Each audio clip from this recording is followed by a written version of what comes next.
Hello friends, welcome to inspire study. Friends, आज की इस क्लास में हम लोग आरआरबी टेक्नीशियन ग्रेड थर्ड के लिए साइंस के नोट्स को कवर करेंगे, जहां से लगातार क्वेश्चन आपके एग्जाम में देखने को मिल रहा है। साथ ही साथ इसके पहले मैंने बायोलॉजी का इंपोर्टेंट एक चैप्टर जो कि ह्यूमन बॉडी है, जहां से क्वेश्चन मैक्सिमम आपके 20 दिसंबर को पहले शिफ्ट के अंतर्गत देखने को मिला था, तो उसको भी मैंने कंप्लीट करा दिया है। वीडियो का डिस्क्रिप्शन बॉक्स में टेलीग्राम का लिंक डाला गया है, तो वहां से जाकर के आप लोग सारे क्लास को लगाइए। वीडियो का डिस्क्रिप्शन बॉक्स में टेलीग्राम का लिंक डाला गया है, टेलीग्राम को ज्वाइन करिए। वहां पर कंप्लीटली पीडीएफ आपको रिवीजन के लिए लगातार दिया जा रहा है, तो वहां से जाकर के आप लोग फटाफट पीडीएफ को रिवीजन करिए। वहां से निश्चित रूप से क्वेश्चन आपके देखने को मिल रहा है। तो आज की इस क्लास में हम लोग नोट्स को कवर करने वाले हैं, जहां से क्वेश्चन लगातार आपके आ रहे हैं। इसमें हम लोग फिजिक्स, केमिस्ट्री और बायो को लगातार प्रहार कर रहे हैं, जहां से क्वेश्चन निश्चित रूप से आने की प्रबल संभावनाएं होंगी। तो आइए फ्रेंड्स, क्लास को कंटिन्यू करते हैं। ये जो आपका पेपर है 19 और 20 दिसंबर न्यू एग्जाम पैटर्न को देखते हुए प्रिपेयर किया गया है, तो ध्यानपूर्वक आप लोग सारे क्वेश्चन पेपर को लगाएंगे। इस नोट्स का खास बात यह है कि इस नोट्स के अंतर्गत पहले आपको वन लाइनर फॉर्म टाइप का आपको कुछ क्वेश्चन दिया गया है, जो कि आपको इंपोर्टेंट है। इसको आपको यहाँ पर याद रखना है, रिवीजन के तौर पर इसको पढ़ने हैं। जैसे अमीटर की बात करेंगे तो पृथ्वी तल पर पवन के वेग को मापने वाला यंत्र को एनीमोमीटर कहा जाता है। वेब मीटर विद्युत चुंबकीय तरंगों की आवृत्ति मापने वाला एक यंत्र है। स्लैग्मोमैनोमीटर की बात करेंगे तो तरल पदार्थ के पृष्ठ तनाव को मापने वाले यंत्र को स्टेलैग्मोमैनोमीटर कहा जाता है। पीटॉट ट्यूब की बात करेंगे, जो एएलपी टेक्नीशियन के एग्जाम में टेक्नीशियन एग्जाम के अंतर्गत 19 दिसंबर के पेपर में ये क्वेश्चन आपका पूछा गया है, जो है खुली चैनल में द्रव प्रवाह की गति को मापने के लिए पीटॉट ट्यूब का प्रयोग किया जाता है। इसके अलावा कुछ पॉइंट की अगर बात करेंगे तो टेकोमीटर सॉफ्ट या डिस्क के घूर्णन गति को चक्कर प्रति मिनट में मापने वाला एक यंत्र है, जिसे आपका टेकोमीटर कहा जाता है। ये एलपी के अंतर्गत पूछ लिया गया है क्वेश्चन आपका। तो इस तरह से फ्रेंड्स, इसके अंतर्गत जितने भी दिया गया है ये ओवरऑल आपके एनसीईआरटी वेस्ट दिया गया है, जो एग्जाम पॉइंट ऑफ व्यू से काफ़ी ज़्यादा इंपॉर्टेंट है। इसको आप सभी लोग अवश्य रिवीजन करें, यहाँ से निश्चित रूप से क्वेश्चन आपके एग्जाम में देखने को मिलेगा। तो फ्रेंड्स, आज का पहला क्वेश्चन है कि निम्नलिखित तकनीक आविष्कारकों में से कौन सबसे पहले हुआ था। तो हमारा देखिए करेक्ट आंसर हो जाएगा, दूरबीन का आविष्कार पहले हुआ था, जिसका खोज गैलीलियो के द्वारा किया गया था। बी आपका करेक्ट है। ये 20 दिसंबर का पूछा हुआ क्वेश्चन है आपका है, जिसको कि कल भी मैंने आपको कंप्लीट कराया था। अगर कहीं पर भी किसी चैनल पर अगर जो है आपका क्वेश्चन अगर एनालिसिस किया जा रहा है, तो ये क्वेश्चन आपको निश्चित रूप से आपको करवाए गए होंगे, या तो फिर 20 दिसंबर के अगर आपके आस पड़ोस में कोई अगर कैंडिडेट है तो उनसे आप पूछना कि फर्स्ट शिफ्ट में ये क्वेश्चन आपके पूछे गए थे। तो इस नोट्स को मैंने एनालिसिस भी किया है इसमें, क्योंकि ओवरऑल सभी क्वेश्चन आपका सिलेक्टिव दिया गया है, जो एग्जाम के लिए काफ़ी ज़्यादा इंपॉर्टेंट है, और यहाँ से क्वेश्चन आपके एग्जाम में देखने को भी मिला है। तो इसको एक बार अवश्य आप सभी लोग लगा करके जाइए, निश्चित रूप से आप एग्जाम के बाद फीडबैक देंगे। अगला प्रश्न है कि निम्नलिखित वाक्य को सबसे पहले सबसे अधिक उपयुक्त विकल्प से पूरा करें। सौर ऊर्जा डैश पवन ऊर्जा की तुलना में अधिक शक्ति उत्पन्न करती है। तो फ्रेंड्स, इसके लिए हमारा करेक्ट आंसर हो जाएगा ऑप्शन, आप देख लीजिए। हमारा जो सही आंसर हो जाएगा ये आपका करेक्ट आंसर हो जाएगा। कभी कभी सौर ऊर्जा जो होता है पवन ऊर्जा के रिस्पेक्ट में कभी कभी अधिकतम पावर एनर्जी की उत्पन्न करती है। तो आपका पहला ऑप्शन यहाँ पर आपका करेक्ट हो जाएगा। अगला प्रश्न है कि ऑडियोमीटर एक ऐसा उपकरण है जिसका उपयोग गाड़ियों में डैश मापने के लिए किया जाता है। ऑडियोमीटर जो मापता है ये चली गई दूरी को मापता है, जबकि स्पीडोमीटर स्पीड को बताता है। तो पहला ऑप्शन आपका करेक्ट है। अगला प्रश्न कहा जा रहा है कि कुछ राशियों के भौतिक गुण को दर्शाने के लिए उसके परिमाण के साथ साथ दिशा भी निर्दिष्ट की जाती है। इस प्रकार की भौतिक राशि को डैश कहा जाता है, इसे द्विसदिश राशि कहा जाता है। ऑप्शन नंबर आपका डी करेक्ट है। चलिए अगला क्वेश्चन देखते हैं। किसी गर्म भट्टी में उत्सर्जित विकिरण क्या है, क्वेश्चन आपका पूछ लिया गया है। आपका करेक्ट आंसर हो जाएगा, इसे अवरक्त किरण कहा जाता है। इसके साथ ही साथ जिसे अवरक्त किरण यानी इंफ्रा जो है रेड किरण भी कहते हैं, रिमोट से निकलने वाले जो वेब होते हैं उसमें भी आपके अवरक्त किरण पाए जाते हैं। एक्स किरण की अगर बात करेंगे तो इसका खोज WC रॉन्टजन के द्वारा किया गया था। माइक्रोवेव आप समझ रहे हैं, पराबैंगनी आप समझ रहे हैं, तो ऑप्शन आपको यहाँ पर सी करेक्ट हो जाएगा। अगला प्रश्न दोस्तों नेक्स्ट का जा रहा है कि MRI का संक्षिप्त रूप क्या है। ALP के अंतर्गत ये क्वेश्चन आपका पूछा गया है। बताइए आप लोग राइट आंसर क्या है। एनसीईआरटी को अगर आप अच्छे तरीका से कवर किए होंगे, और आरआरबी का जो अभी आपका लेटेस्ट एक 2400 प्लस MCQ का एनसीईआरटी अभी जो है ALP कंडक्ट होने के बाद आपका दिया गया था, इसको भी मैंने आपको डाल दिया है। इसको भी आप लोग रिविजन करिए, यहाँ से धड़ल्ले से क्वेश्चन आपके आ रहे हैं। कहा जा रहा है कि MRI किसका संक्षिप्त रूप है, तो आपका सही आंसर हो जाएगा magnetic resonance imaging. Option number B correct हो जाएगा। जब तक किसी पिंड पर असंतुलित बल लागू किया जाता है तब इसकी डैश में निरंतर परिवर्तन होते रहता है। तो देखिए फ्रेंड्स, हमारा यहाँ पर राइट आंसर हो जाएगा, इसके चाल में निरंतर परिवर्तन होते रहता है। कौन सा उपकरण ध्वनि तरंगों को विद्युत संकेतों में परिवर्तित करता है? तो ध्वनि तरंग को विद्युत संकेत में रूप में परिवर्तित करने के लिए माइक्रोफोन होते हैं। तो पहला ऑप्शन आपका यहाँ पर करेक्ट हो जाएगा। निम्न में से कौन सा कथन गलत दिया गया है? पहला स्टेटमेंट हमारा कहा जा रहा है कि विद्युत बल मौजूद नहीं होता है, जो फ्रेंड्स आपका ये सही है, तो ये आपका गलत नहीं होगा। बल युग्म में होते हैं, तो बिल्कुल आपका करेक्ट हो जाएगा। क्रिया प्रतिक्रिया बल भिन्न पिंडों पर लगते हैं, जो न्यूटन का थर्ड लॉ है, बिल्कुल करेक्ट है। क्रिया और प्रतिक्रिया बल समान पिंड पर लगते हैं, जो आपका बिल्कुल गलत है। तो ऑप्शन नंबर आपका डी करेक्ट हो जाएगा, क्योंकि जो है आपका क्रिया प्रतिक्रिया बल एक दूसरे के अपोजिट लगता है, जैसे बंदूक द्वारा छोड़ी गई गोली। तो ऑप्शन नंबर यहाँ पर अगर आपने डी दिया है तो बिल्कुल करेक्ट हो जाएगा। अगला क्वेश्चन है कि ओमिक उपकरणों को वर्तमान वोल्टेज ग्राफ इसके रूप में है। तो देखिए आपका सही आंसर हो जाएगा रैखिक ग्राफ, डी आपका करेक्ट हो जाएगा। एक कार की गति किस पर निर्भर नहीं करती है? तो यहाँ पर देखिए आपका करेक्ट आंसर हो जाएगा स्पीडोमीटर पर। स्पीडोमीटर पर डिपेंड नहीं करता है, ये चली गई जो स्पीड होता है वो इसको इंडिकेट करता है। तो पहला ऑप्शन आपका करेक्ट हो जाएगा। चलिए अगला प्रश्न हमारा नेक्स्ट का जा रहा है कि बादलों के गर्जन के दौरान किस प्रकार की ऊर्जा रूपांतरित होता है? जब बादल कड़कते हैं तो वैसे केस में आपके गतिज ऊर्जा प्रकाश और ध्वनि ऊर्जा के रूप में परिवर्तित होता है। तो बी ऑप्शन आपका करेक्ट हो जाएगा। अगला प्रश्न देखिए नेक्स्ट का जा रहा है कि प्रत्यावर्ती धारा का आविष्कार डैश ने किया था। देखिए खास बात यह है कि जो अभी आपका लेटेस्ट में आरआरबी जेई का पेपर कंडक्ट हुआ है, इसका कुछ क्वेश्चन दोस्तों आपके हूबहू टेक्नीशियन ग्रेड थर्ड के अंतर्गत देखने को मिला है। तो इसको अगर संभवतः आपके पास अगर समय है तो आप इसको जरूर लगाइए, क्योंकि 2 दिन आपको बीच में गैप मिला हुआ है। प्रत्यावर्ती धारा का आविष्कार डैश ने किया था। देखिए ये निकोला टेस्ला ने किया था, कल भी मैंने कवर कराया था। तो पहला ऑप्शन आपका करेक्ट हो जाएगा। अगला कहा जा रहा है कि पिस्तौल रिवॉल्वर का आविष्कार किसने किया था? पिस्तौल का आविष्कार किया गया था सैमुअल कोल्ट के द्वारा। तो डी आपका करेक्ट हो जाएगा। निम्नलिखित में से अल्ट्रासोनोग्राफी का उपयोग क्या है? देखिए अल्ट्रासोनोग्राफी की बात करेंगे तो आपका करेक्ट आंसर हो जाएगा, इसका उपयोग मां के गर्भ के अंदर भ्रूण के विकास की देखरेख के लिए अल्ट्रासाउंड किया जाता है। तो ऑप्शन नंबर यहाँ पर आपका डी करेक्ट रहेगा। अगला प्रश्न है कि सौर ऊर्जा संग्राहकों में डैश में अधिकतम दक्षता प्राप्त होती है? सौर ऊर्जा संग्राहकों में डैश में अधिकतम दक्षता प्राप्त होती है। तो इसके लिए हमारा करेक्ट आंसर हो जाएगा parabolic disc collector. Option number आपका डी करेक्ट हो जाएगा। सौर ऊर्जा संग्राहकों में पैराबोलिक डिस्क कलेक्टर में अधिकतम दक्षता प्राप्त होती है। तो डी ऑप्शन आपका दोस्तों करेक्ट है। अगला प्रश्न है कि एक पेड़ की शाखा पर बैठा बंदर अचानक नीचे जमीन पर गिर पड़ता है, यह किस कारण का एक उदाहरण हो सकता है? तो हमारा करेक्ट आंसर हो जाएगा ऊर्जा संरक्षण का नियम, पहला ऑप्शन आपका करेक्ट रहेगा। अगला प्रश्न कहा जा रहा है कि भविष्य में रेडियो, टेलीविजन, टेलीग्राफ और टेलीविजन तक के विकास की नींव किसने रखी थी? तो ये आपका रखा था हाइनरिक रुडोल्फ हर्ज ने रखा था। तो आपका यहाँ पर बी ऑप्शन आपका यहाँ पर करेक्ट हो जाएगा। अगला क्वेश्चन का जा रहा है कि आधुनिक पेंसिल का आविष्कार सबसे पहले कहाँ पर किया गया था? आधुनिक पेंसिल का आविष्कार किया गया था यूरोप में। तो बी आपका करेक्ट हो जाएगा। आरआरबी ग्रुप डी 2018 के शिफ्ट में भी ये क्वेश्चन आपका कवर किया गया है। अगला क्वेश्चन कहा जा रहा है कि पृथ्वी की सतह के नीचे फंसी गर्मी को डैश कहते हैं। ये जो क्वेश्चन आपका है ये आपका विविध क्वेश्चन आपका है, जो आपका ओवरऑल आपका निचोड़ क्वेश्चन आपका है, जो एग्जाम के लिए काफ़ी ज़्यादा इंपॉर्टेंट आपका है।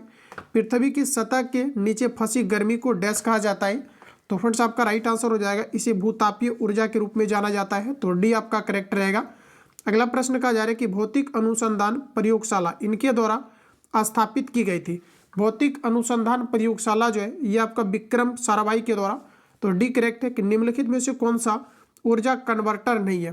प्रश्न के अकॉर्डिंग हमारा राइट आंसर हो जाएगा ये आपका सादा ग्लास ऊर्जा कन्वर्टर नहीं है। सौर पैनल है, स्टीम इंजन है, बिजली है, ये सभी ऊर्जा कन्वर्टर का काम करती है।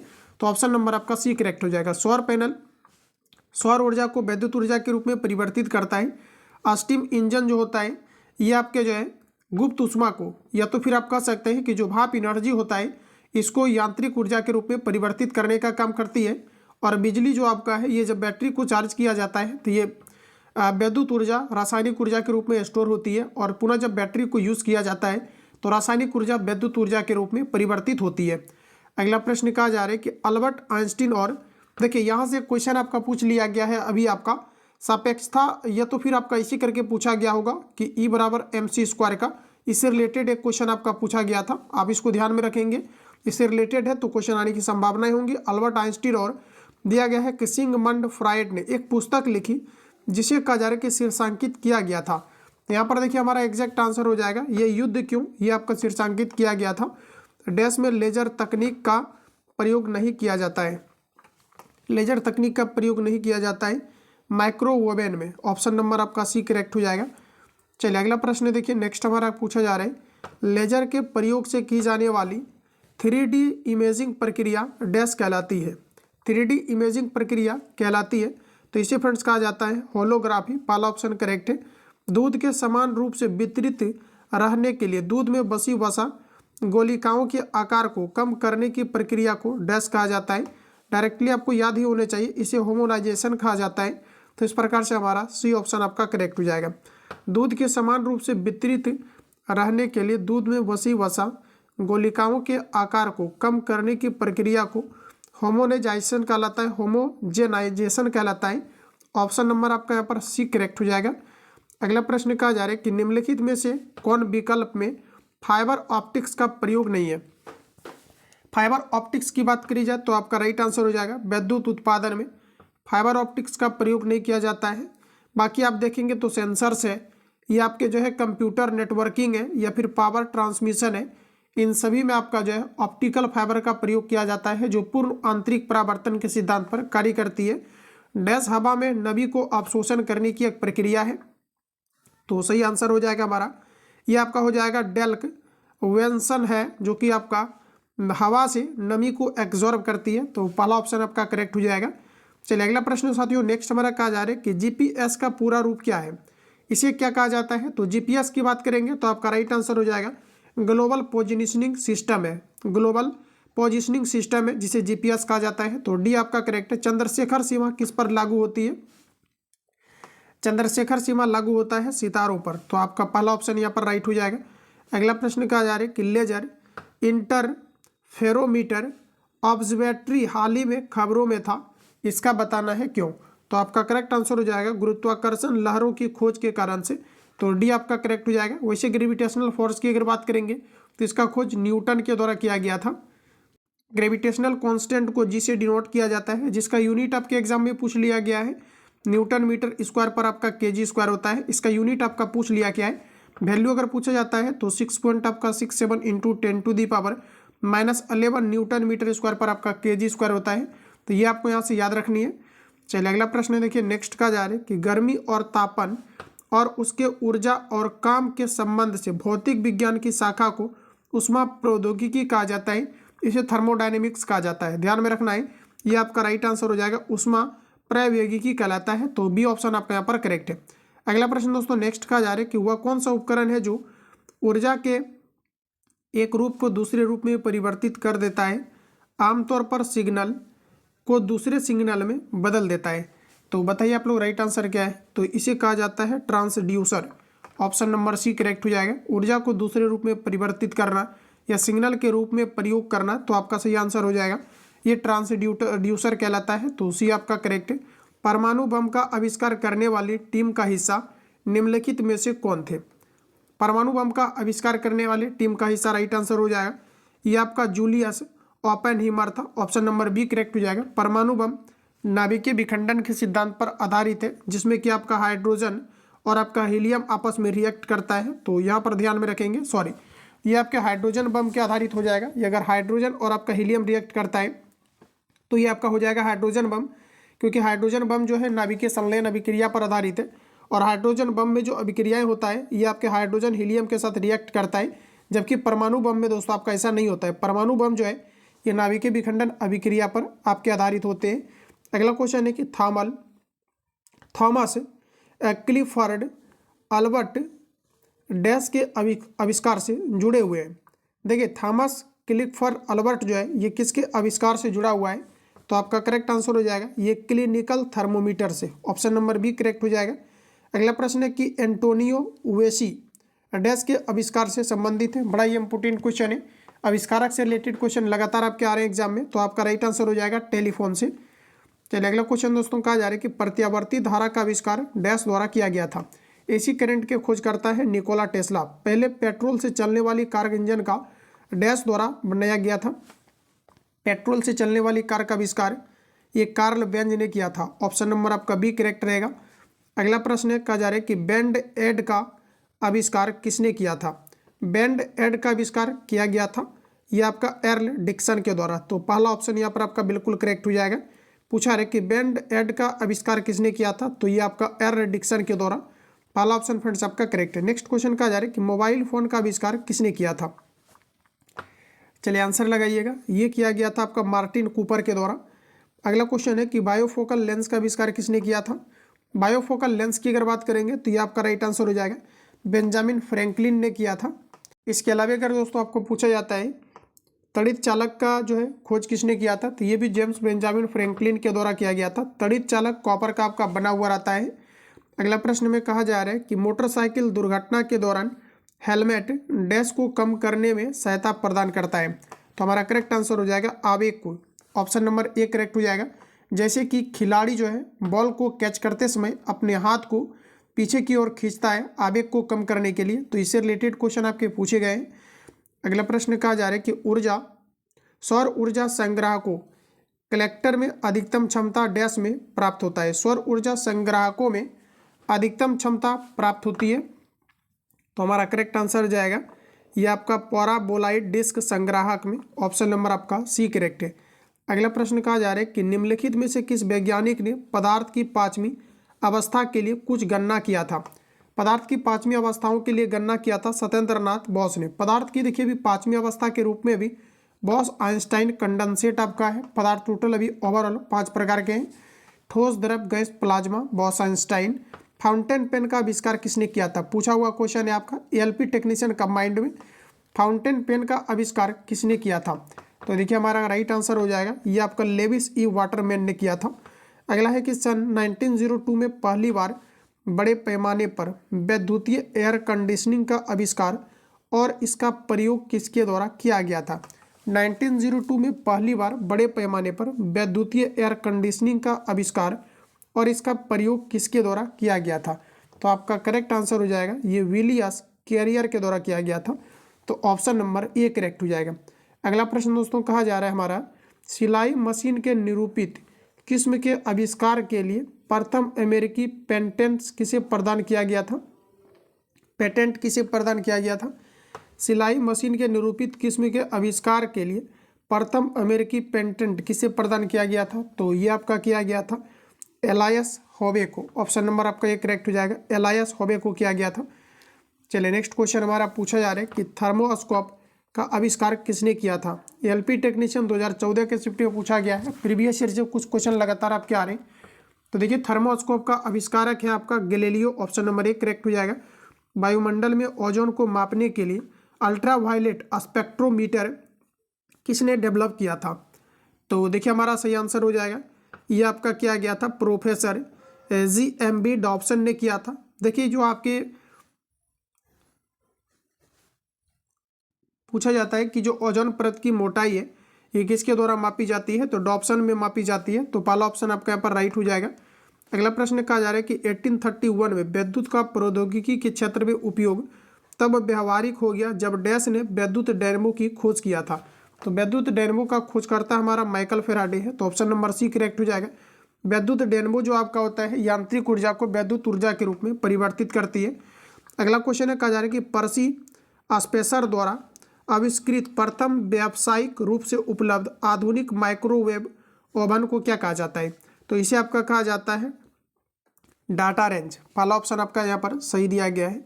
अगला क्वेश्चन नेक्स्ट है कहा जा रहा है कि निम्नलिखित में से अलेक्जेंडर ग्राहम बेल द्वारा किसका आविष्कार किया गया था।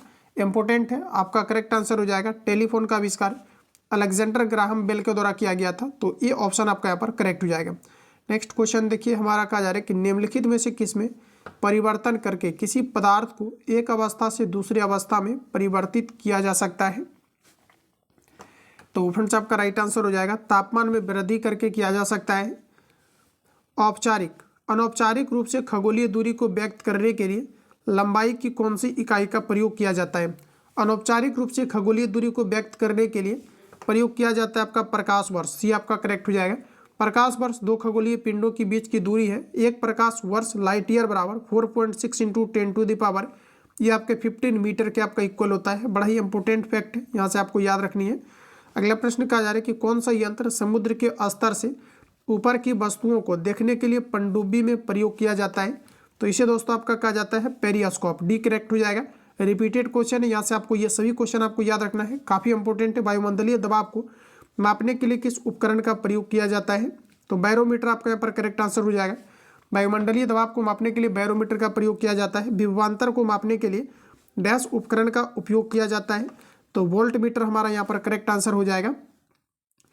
चलिए नेक्स्ट क्वेश्चन हमारा कहा जा रहा है कि सर्किट में बिजली के प्रभाव का पता लगाने हेतु निम्नलिखित में से किस उपकरण का प्रयोग किया जाता है?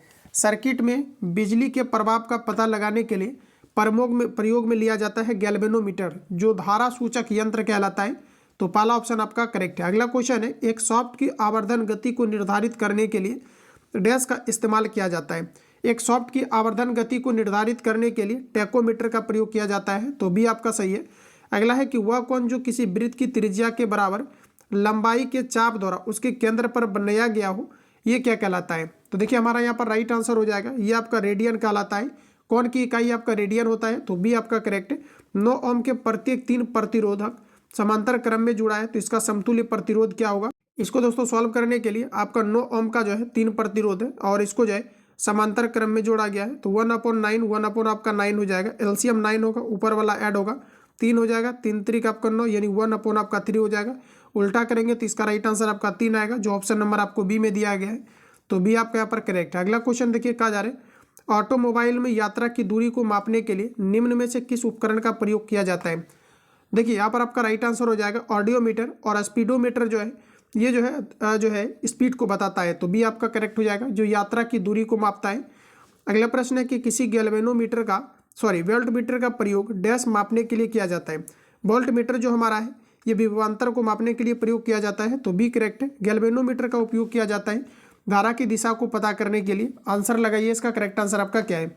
धारा की दिशा का पता लगाने के लिए किया जाता है। तो डी आपका करेक्ट हो जाएगा।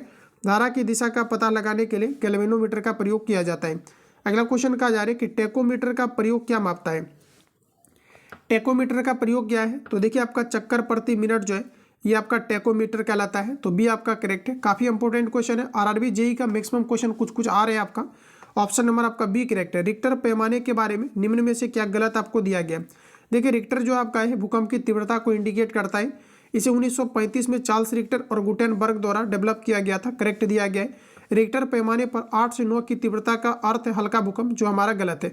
यहाँ पर आपका 2 से 3 की तीव्रता हल्का भूकंप को इंडिकेट करता है। तो बी वाला आपका करेक्ट हो जाएगा, जो कि यहाँ पर आपका गलत दिया गया, हमें गलत छाटना था। इसे भूकंप मापी के द्वारा मापा जाता है। इसे भूकंप मापी के उपयोग द्वारा मापा जाता है। यह एक लघुगणकीय पैमाना है। सभी करेक्ट है। तो बी आपका राइट हो जाएगा। भूकंप को टोटल आपके 4 जोन में बांटा गया है। क्वेश्चन आपके आए हुए हैं एग्जाम में। 4 जोन आपको याद रखना है। कौन कौन सा है? तो पी, एस, एल और आपका भी है। पी का वेलोसिटी कितना है? तो 8 किलोमीटर आपका पर सेकेंड है।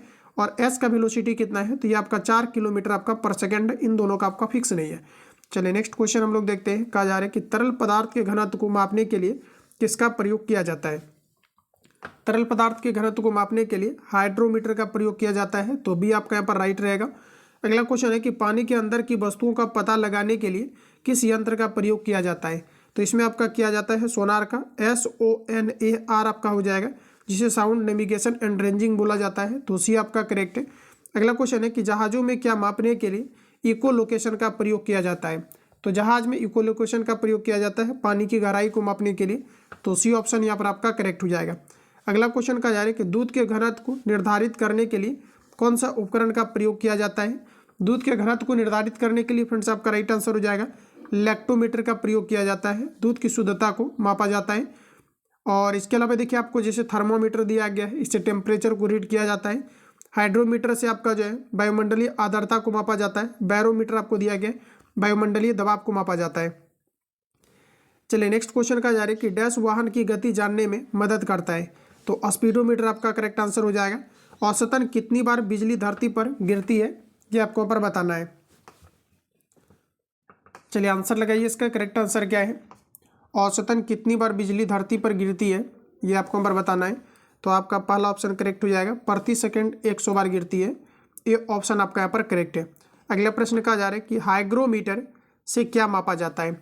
हाइग्रोमीटर से दोस्तों आपका मापा जाता है आर्द्रता को। ऑप्शन नंबर आपका बी करेक्ट है। नेक्स्ट क्वेश्चन है, किसी परिपथ में विद्युत धारा के प्रवाह की दिशा का पता या दर्शाने के लिए किस उपकरण का प्रयोग किया जाता है।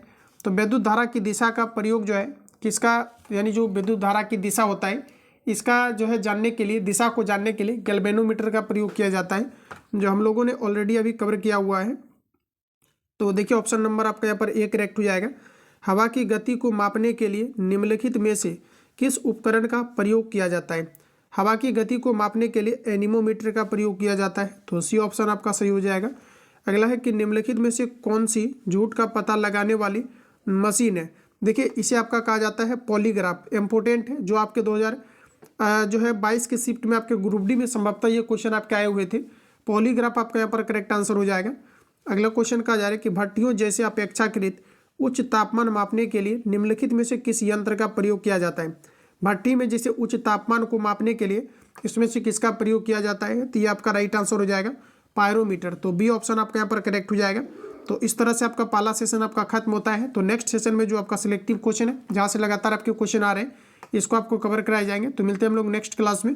जो लोग चैनल पर पहली बार विजिट किया है, चैनल को सब्सक्राइब करके बेल आइकन को प्रेस कर लेना, क्योंकि नेक्स्ट क्लास का जुड़ी आपको नोटिफिकेशन आपको टाइम टू टाइम मिले और जितने भी आपका सिलेक्टिव क्वेश्चन है, जो नोट्स आपका है, ये कंप्लीटली आपको प्रोवाइड किया जा सके। तो मिलते हैं हम लोग नेक्स्ट क्लास में, तब तक के लिए जय हिंद, बेस्ट ऑफ लक।